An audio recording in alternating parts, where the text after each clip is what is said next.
Hey y'all, welcome back to the Chemo Chronicles. I've seen a lot of YouTube videos where people record every moment of their diagnosis or treatment. Some are super detailed, showing the actual chemo setup, others are more emotional and raw. And I respect every single one because this journey is deeply personal for each of us. But what I wanted to do here was a little different.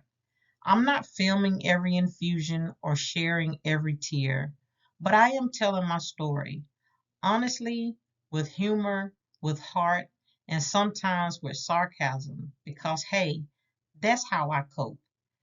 These videos are built from the blog I've been writing along the way, where I dive into the chaos, the curveballs, and the tiny joys that still manage to sneak in.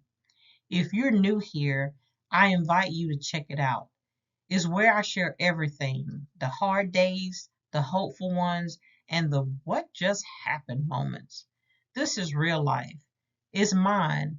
And if it helps you feel seen, laugh for a moment, or breathe a little easier, then it's worth every slide. This round was one for the books. Between Hurricane Milton clearing the roads, movie mishaps, and mocktail happy hours, I had a little bit of everything: chaos, comfort, and connection. And you know what? Each round brings a new perspective, a new buddy, and a new story to tell. So today, I'm sharing what made round four special, why having the right people matters, and how I'm choosing joy, mocktail in hand, even when things don't go as planned. If you're new here, my name is Zandra, and I'm sharing my breast cancer journey one story at a time. Each round brings its own challenges, but also joy, laughter, and unexpected blessings. If you'd like to dive deeper into the full stories, check out my blog. The link is in the description below. I knew round four was going to be different the moment Tacoma pulled up. The roads were almost empty thanks to Hurricane Milton, which honestly made the drive feel kind of peaceful. Tacoma came ready for battle: blanket, scarf, the whole winter survivor kit. And she was right. Those chemo rooms are no joke. She looked like she was about to hit slopes, and I was low key jealous of her setup. We had big movie plans, corner office, Fall Guy, but let's just say buffering was the real villain of the day. Every movie we picked turned into an error message. Eventually, we gave up and landed on a Halloween baking show. And honestly, it was weirdly perfect. There's something about spooky cookies and ghost shaped cakes that makes chemo time a little lighter. Now, once Benadryl hit, you already know it was nap time. I warned Tacoma I'll be drifting off mid sentence, and sure enough, she was curled up like a burrito, catching Z's herself. Then came the dreaded ice mittens and socks. Ugh, I still hate them, but they're supposed to help with neuropathy, so I grit my teeth and get through it. After treatment, it was time for Sweet Pete's run because why not mix a little magic in with the medicine?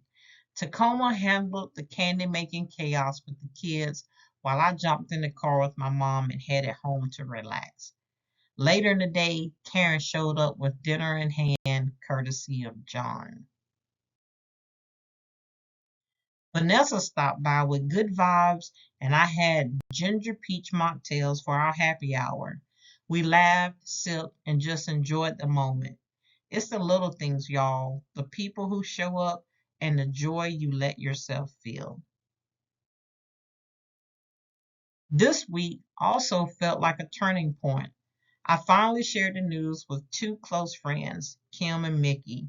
It was emotional but also a relief, and they immediately started planning a visit for November. We might even do a birthday bash for Mickey and my mom. Plus, I went public about my diagnosis online to raise awareness for Breast Cancer Month. The love that poured in afterward, just wow. It reminded me how powerful community is. Surprise, surprise, the weekend wasn't too bad. For once, my stomach behaved, and I think the hydration really helped. I also started the Claritin early, like Nurse Tiffany recommended, and it made a difference with those self injection bone pains. I still wanted to inhale chips and cookies, but I threw in a few healthier choices too. Baby steps, y'all. Now, instead of the usual bone aches, this time I got hit with surprise zaps, little electric shocks pinging through my back, thigh, even my jaw. Not painful enough to stop me, but weird enough to make me pause mid sentence. I also noticed I've been slipping on my intermittent fasting, what the pros call window creep. I think it's time for a little reset. My body's been through a lot, so I'm giving myself grace, but also holding myself accountable. Round four is in the books, and while the side effects weren't fun, the love and laughter got me through. From baking shows to mocktail toast, and the people who show up without question, it all means the world. If you want to dive deeper into this journey, I share more on my blog. But for now, I'm celebrating another round down and looking ahead to what's next. One step, one sip, and one story at a time. Thank you for spending a few moments with me today. If any of this resonated with you, or if you're walking your own version of this path, know that you're not alone. I share more of my journey, my thoughts, and a whole lot more behind the scenes over on the blog. You can find the link right on the screen or in the description below. And hey, if this video made you smile, think, or feel a little more connected, consider liking, subscribing, or just dropping comments to say hello. I love to hear from you. Until next time, be gentle with yourself.